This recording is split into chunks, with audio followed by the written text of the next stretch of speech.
Praise lord, praise lord, praise Lord. Hallelujah, hallelujah, hallelujah.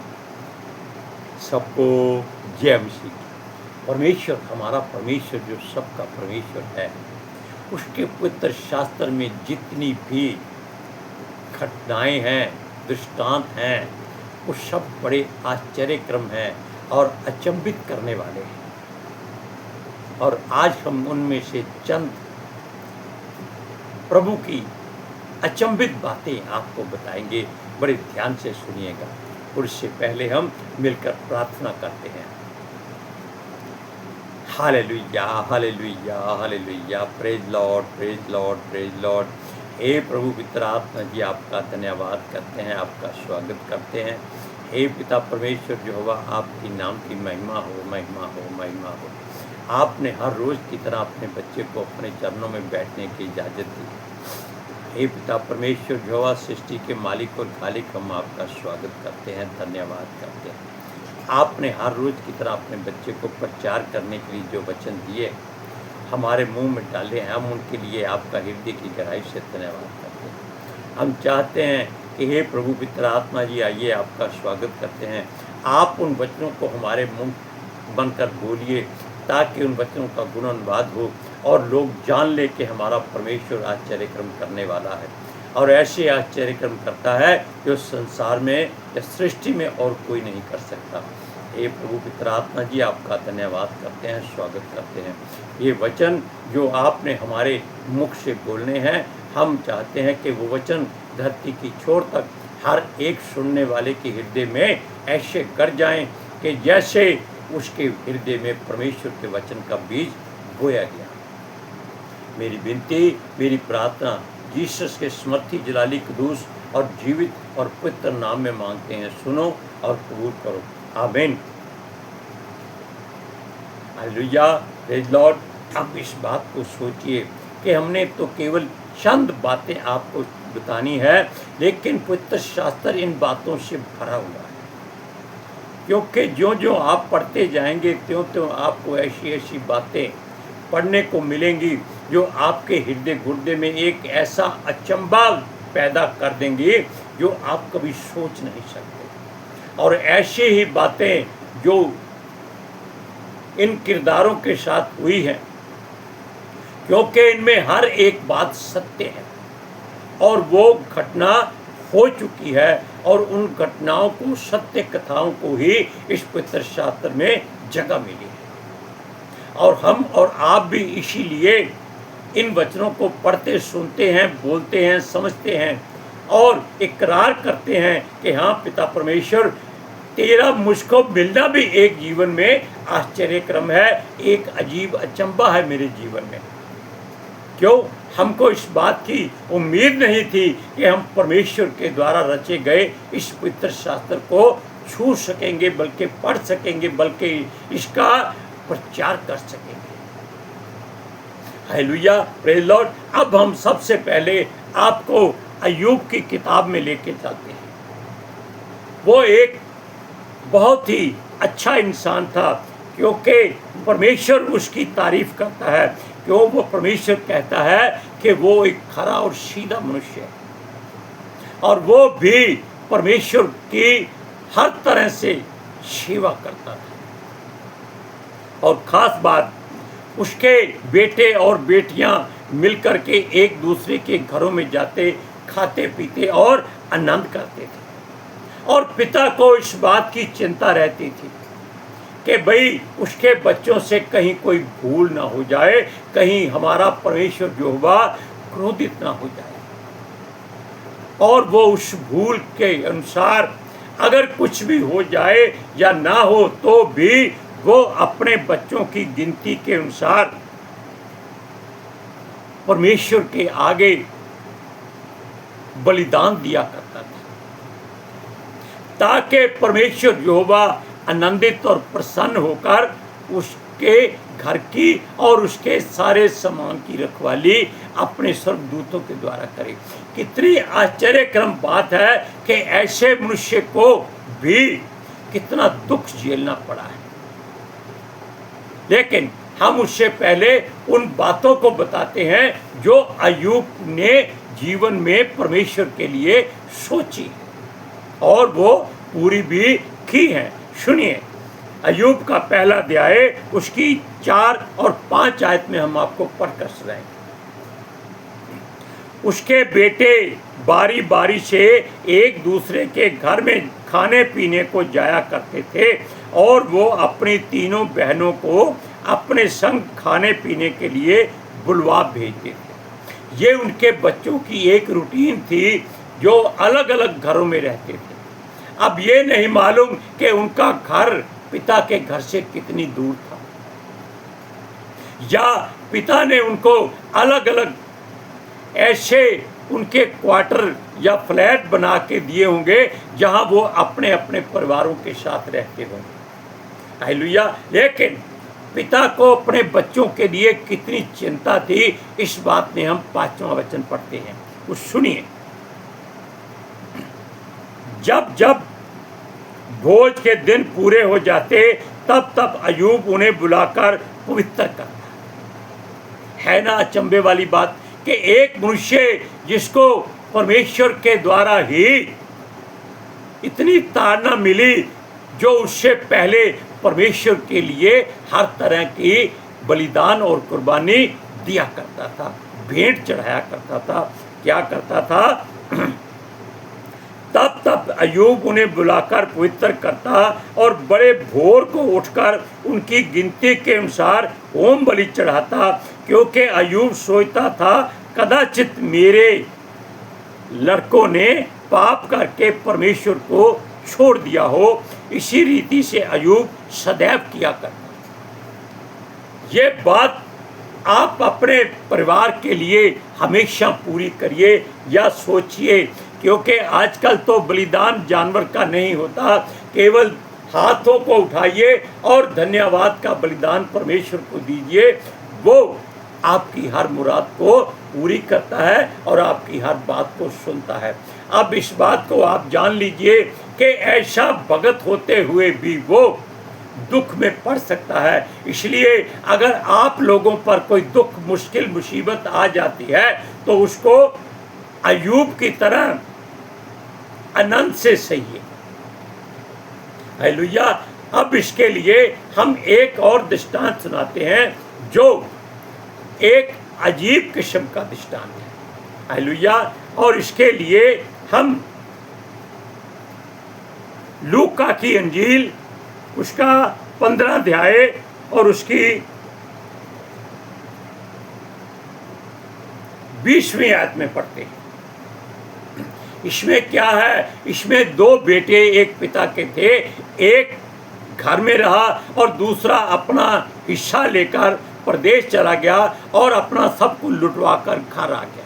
लेकिन यहाँ अचंभे वाली बात यह है कि वो बेटा प्रदेश में ये सोचता है कि उसने अपने पिता के और परमेश्वर के विरोध में पाप किया है, कि काश उसका पिता उसको कबूल कर ले और फिर से अपने घर में चाहे नौकर की तरह रख ले।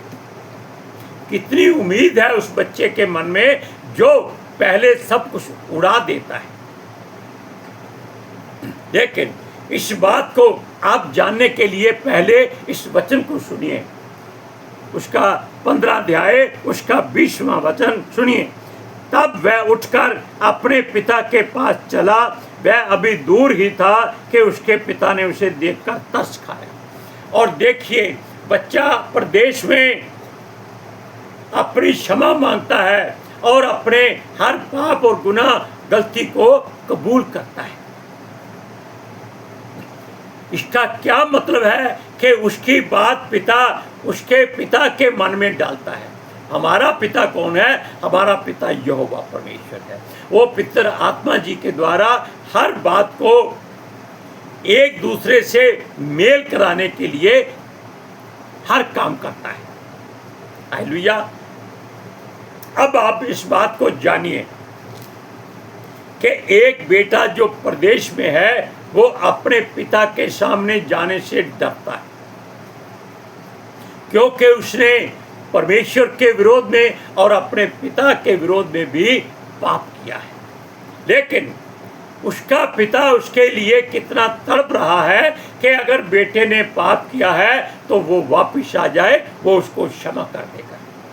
इसी तरह हमारा परमेश्वर यहोवा भी चाहता है कि हम अय्यूब की तरह हर रोज धन्यवाद का बलिदान चढ़ाएं और इस पिता की तरह अपने बच्चों के लिए उस पिता यानी कि यहोवा से दुआ करें। हालेलुया।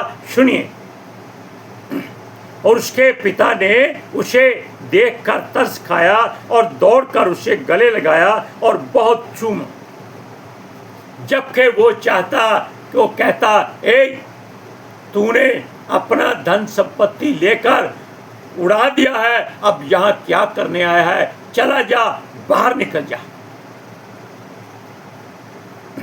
औलाद बुरी हो सकती है, लेकिन पिता कभी भी इस बात से इनकार नहीं करता कि ये उसके ही अपने बच्चे हैं। इसी तरह हमारा परमेश्वर यहोवा भी हमें कभी अपने से अलग नहीं करता, हम चाहे कितने भी बुरे क्यों ना हो जाए।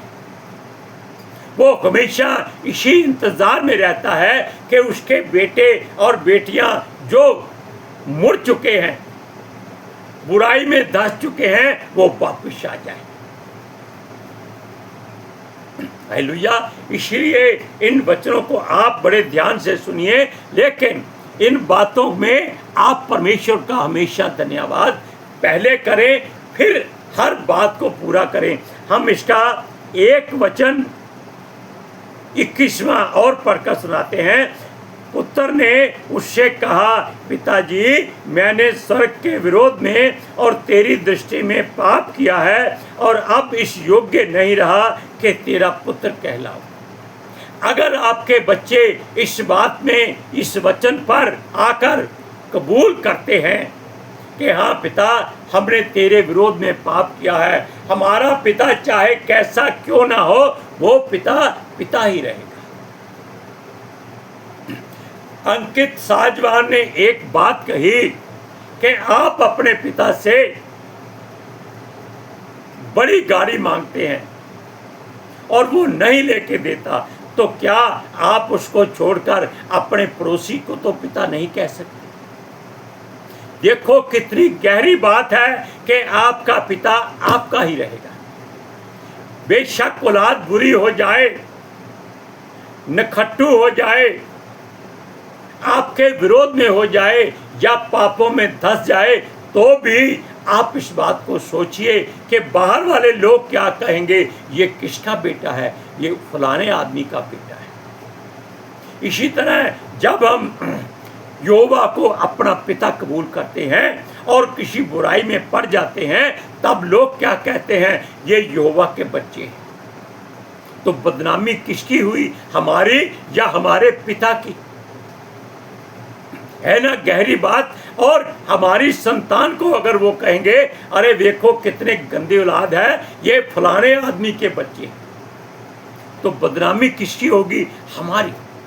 इसलिए आप संसार के सामने भी चाहे कुछ भी हो जाए, अपने बच्चे को बुरा नहीं करें। उसका परिवार उसके लिए है, आपका बेटा आपके लिए है। हालेलुया। अब आप देखिए कि वो बेटा कबूल करता है कि हाँ, मैंने स्वर्ग के विरोध में यानी कि सृष्टि के कर्ता के विरोध में पाप किया है और अपने पिता जिसने संसारिक तौर पर उसको जन्म दिया है, उसके विरोध में भी पाप किया है। और वो इस योग्य नहीं कि वो अपने पिता के सामने सर उठा सके, लेकिन पिता फिर भी उसको क्षमा कर देता है। हम इस बात के लिए एक वचन सुनाते हैं जो और भी अजीब और अनहोना है। आप जानते हैं कि हनन्या और सफीरा पति पत्नी अपना सामान प्रॉपर्टी बेचकर प्रेरितों के चरणों में धन रख देते हैं, लेकिन पवित्र आत्मा जी इस बात को जानते हैं और वो पतरस को बता देते हैं कि इन्होंने 3 हिस्से आपको दिए हैं, 1 हिस्सा अपने घर में रख लिया है, जबकि इन्होंने मन में सोचा था कि हम सारी संपत्ति बेचकर प्रभु के आगे रख देंगे। हालेलुया, कितनी अनोखी घटना है। जब पतरस उनको कहता है कि तुम दोनों ने झूठ बोलने का एका कर लिया है, इसलिए तुम दोनों मर जाओगे, और दोनों सच में मर गए। क्या फायदा हुआ? अपना संपत्ति भी बेची और मौत भी हासिल की और परमेश्वर की निगाह में बुराई भी हासिल की। अच्छा क्या था? सब कुछ दे देते, क्या कबूल कर लेते, हाँ प्रभु के स्वर्गदूतों, प्रभु के प्रेरितों, हमसे गलती हो गई है, हमको क्षमा कर दो। लेकिन उन्होंने गलती नहीं मानी। हम इसके लिए एक वचन पढ़कर सुनाते हैं। लूक प्रेरितों की पुस्तक 5वां अध्याय उसकी 9वीं आयत में पतरस ने उससे कहा, यानी कि हनन्याह और सफीरा में पहले पति मर गया, अब पत्नी आ रही है और उसको पतरस पूछता है, यह क्या बात है कि तुम दोनों ने प्रभु के आत्मा को परीक्षा के लिए एका किया है। देख, तेरे पति के गाड़ने वाले द्वार ही पर खड़े हैं और तुझे भी बाहर ले जाएंगे। मतलब कि तेरे भी प्राण निकल जाएंगे और तुझे भी वहां उसके साथ में जाकर गाड़ दिया जाएगा। और सचमुच वो बेचारी उसी समय पतरस के चरणों पर गिरकर मर गई। अब आप देखिए, अगर आपने अपने मन में कोई धारणा की है कि हाँ प्रभु मुझे ये चाहिए, अड़ जाइए कि प्रभु मुझे ये चाहिए, लेकिन उसके बदले में परमेश्वर के आगे अपना सर झुकाइए कि हाँ प्रभु, अगर मुझसे क्षमा मांगने की हिम्मत है तो मैं इस बात के लिए तैयार हूं कि अगर मुझसे कोई भूल हो गई है, गलती हो गई है, तो दयालु परमेश्वर है, क्षमा कर दे। और वो आपको हंसकर क्षमा कर देगा। जैसे अभी बताया कि एक पिता अपने पुत्र को देखने के लिए कितना बेताब था और वो हर रोज घर की छत पर खड़ा होकर इंतजार करता था कि उसका बेटा दूर से आता दिखाई दे जाए। सुनिए,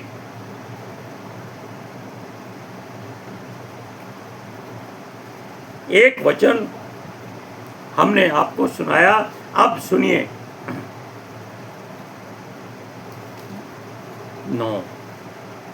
9वां अध्याय प्रेरितों की पुस्तक उसका 11वां और 12वां वचन सुनिए। तब प्रभु ने उससे कहा, उठकर उस गली में जा जो सीधी कहलाती है और यहूदा के घर में शाऊल नामक के तरसुसवासी को पूछ, क्योंकि देख वह प्रार्थना कर रहा है।